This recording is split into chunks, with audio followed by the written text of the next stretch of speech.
The idea that you need to go to someone outside of your family to deal with things inside the family is controversial for a lot of different cultures.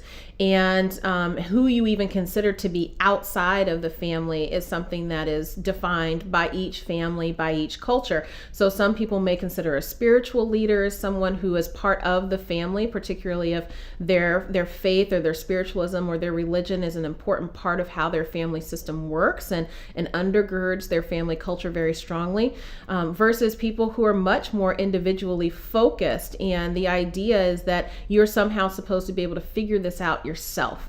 And in doing that, that may mean you need to go see a professional, versus, particularly with immigrant and refugee populations that may come from more what we call collectivist cultures, where the idea is really about, the family travels through life and the reputation that the family has really impacts not only the family but the community.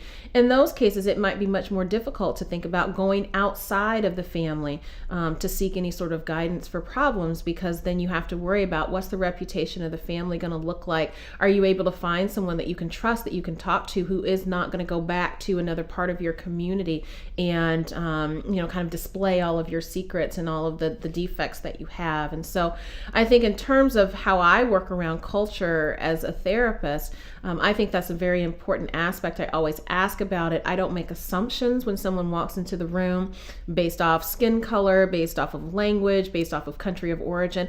I always want to ask them, what was their family culture about? Who knows that you're coming to therapy? Who's going to be able to help you as I'm trying to guide you through the things that you need to do to solve this problem? Because that's very important. If someone has a very strong family, but they feel like they're working in isolation, again, that could be something that's contributing to the symptoms that they're having, and it can also contribute to whether or not they're going to be able to alleviate those symptoms.